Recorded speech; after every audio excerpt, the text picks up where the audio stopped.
প্রথমে আমি আমার অঞ্চলের মাদারীপুর ১ শিবচরের প্রত্যেকটি মানুষকে আমি আন্তরিকভাবে স্মরণ করছি,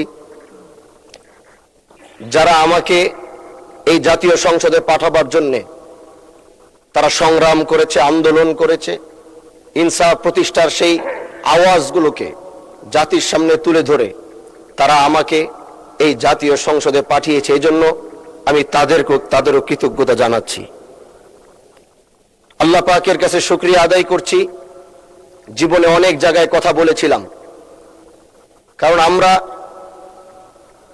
যেখানে দাঁড়িয়েছি, বিশেষ করে আমি আবারও স্মরণ করতে চাই, বাংলাদেশ খেলাফত মজলিস থেকে আমরা ২ জন নির্বাচিত হয়েছি, তার মধ্যে আমি একজন। এজন্য এই দলের প্রতিষ্ঠাতা শেখুল হাদিস আল্লামা আজিজুল হক রহমতুল্লাহ আলাইকে আমি এই জাতীয় সংসদ থেকে স্মরণ করছি, এবং এই দলের যিনি এখন বর্তমানে প্রধান, আমাদের দলীয় প্রধান আল্লামা মামুনুল হক দামাত বারাকাতুহুমকে কৃতজ্ঞতা জানাচ্ছি। তিনি আমার উপর আস্থা এবং ভরসা রেখে আমাকে নমিনেশন দিয়েছিলেন। মাননীয় স্পিকার, তার সাথে সাথে আমি স্মরণ করতে চাই,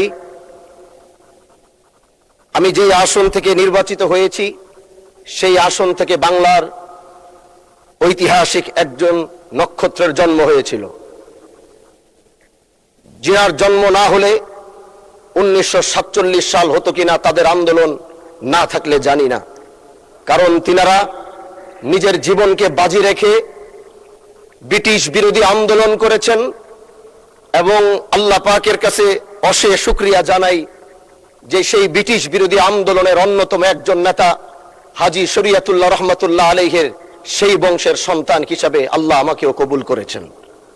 মাননীয় স্পিকার, হাজী শরীয়তুল্লাহর কথা যদি বলতে হয়, তিনি যেভাবে এই দেশকে অন্যায় অবিচার মুক্ত করার জন্য, এদেশের মানুষ ছিল নির্যাতিত, এদেশের কৃষকরা ছিল নির্যাতিত, এদেশের মুসলমানরা ছিল নির্যাতিত।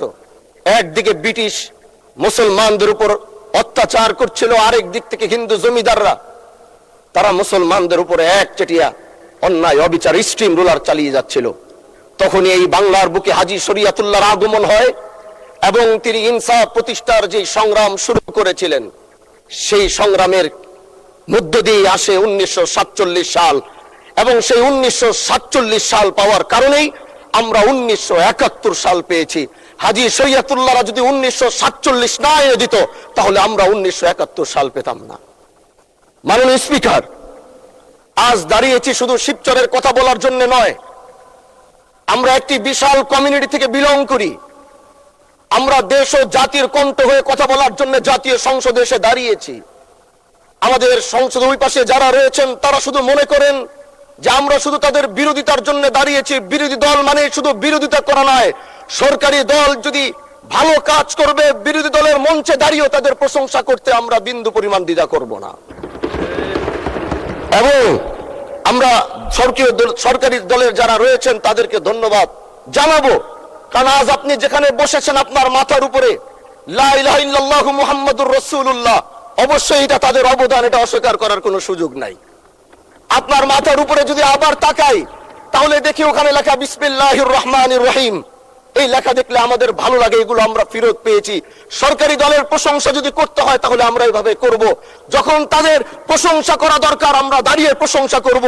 যদি তাদের কোনো ভুল দিকে, সেটা দাঁড়িয়েও এই বেঞ্চের থেকে আমরা তাদের প্রতিবাদ করব। এটাই আমাদের কাজ। মাননীয় প্রধান, আজ দাঁড়িয়েছি, হয়তো আমার কথা অনেক লম্বা, আমি জানি না আপনি আমাকে সময় দিবেন কিনা, কিন্তু আমি বলতে চাই, মাননীয় স্পিকার, আমরা যেই জায়গা থেকে দাঁড়িয়েছি, বাংলার 30 থেকে 40 লক্ষ উলামায়ে কেরাম আমাদের দিকে তাকিয়ে রয়েছে, কারণ তাদের কণ্ঠ, তাদের সে আওয়াজগুলো আমরা যেন জাতীয় সংসদ থেকে দিতে পারি।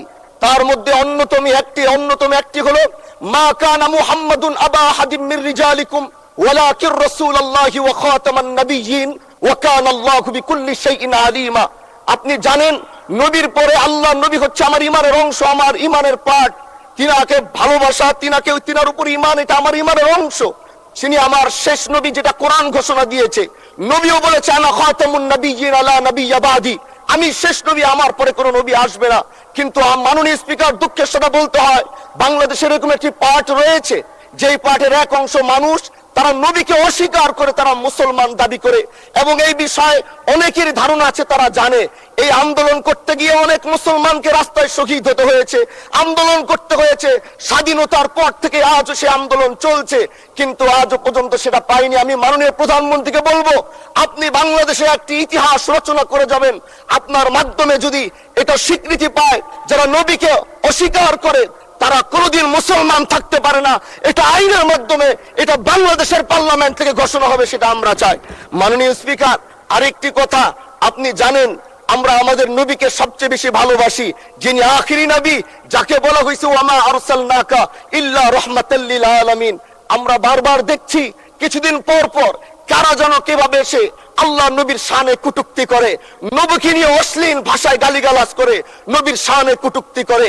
এই আন্দোলন, এই সংগ্রাম করতে গিয়ে আপনিও মাননীয় স্পিকার দেখেছেন রাস্তাঘাটে আন্দোলন করতে গিয়ে কত মানুষ মৃত্যুবরণ করেছে। যদি একবার বাংলাদেশের আইনে, কারণ মুসলমান যদি আমাদের বাংলাদেশের পার্সেন্টেজ অনুযায়ী আমাদের অবশ্যই মুসলমানদের সংখ্যা এই দেশে অনেক বেশি, আমরা তো অন্য কিছু চাচ্ছি না। এই দেশের মানুষ নামাজ না পড়লেও যদি কেউ নবীকে কটূক্তি করে তার কলিজা ছিঁড়ে যায়, সে রাজপথে নেমে যায়। আমি বলবো যারা নবীকে কটূক্তি করে, নবীর নামে গালিগালাজ করে, এদের মৃত্যুদণ্ড, এই আইনটাও যেন বাংলাদেশের এই সংসদ থেকে পাশ করা হয়। মাননীয় স্পিকার, এই কথাগুলো বলতে গিয়ে অনেক কথা হারিয়ে যাচ্ছে। এলাকায় বলেছিলাম যে আমরা ন্যায়ের পক্ষে কথা বলবো, ইনসাফের পক্ষে কথা বলবো, তখন অনেকে হাত ধরে বলেছিল হামজালা ভাই জাতীয় সংসদে যখন যাবেন একটু বললেন হাদি হত্যার বিচারটা যেন হয়। জি 2 মিনিট বাড়ানো হলো, আরো বলেন। আজকে যে সন্তানটা ন্যায়ের পক্ষে কথা বলেছিল, ইনসাফের আওয়াজ দিয়েছিল, আমাদের মতোই যুবক, মাননীয় স্পিকার, তিনি এই যে স্বপ্ন বলেছিল এক সুন্দর বাংলাদেশ করবার, রাস্তার ভিতরে সেই স্বপ্ন থামিয়ে দেওয়া হয়েছে। এই বিচার যদি না হয় তাহলে আমাদের মতো আন্দোলনের নিরাপত্তাও রাস্তায় কেউ দিতে পারবে না, মাননীয় স্পিকার। এজন্য আপনার মাধ্যমে আমি বলতে চাই হাদি হত্যার বিচার যেন সুনিশ্চিত করা হয় মাননীয় স্বরাষ্ট্রমন্ত্রীর মাধ্যমে। মাননীয় স্পিকার, আর একটি কথা, আমি আর বেশি লম্বা দীর্ঘ আলোচনা করব না। আমার এলাকার মাদক নিয়ে বড় মুশকিলে আছি, প্রশাসনের সেই সহযোগিতা আমি পাচ্ছি না। একদিক থেকে আমি নিজে মাদক বিরোধী সংগ্রামে নিজে রাস্তায় নেমে মাদকের বিরুদ্ধে আমি নিজে অভিযান চালিয়েছি। এবার তাদেরকে একদিক থেকে ধরে যখন প্রশাসনের কাছে ইয়াবা সহ গাঁজা সহ দেওয়া হয়, তখন তারা একদিক থেকে আসে কোর্টে চালান করে দেয়।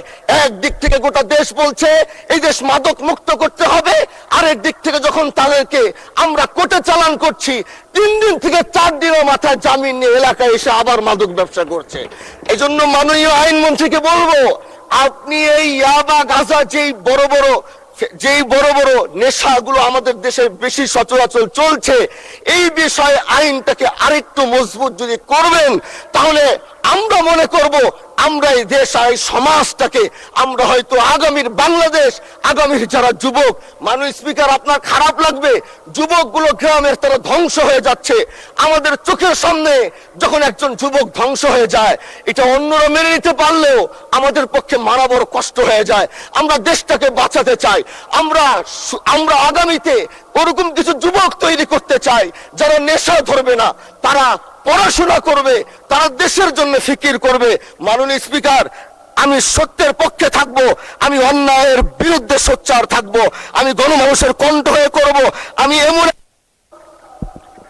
ধন্যবাদ মাননীয় সদস্য, অসংখ্য ধন্যবাদ।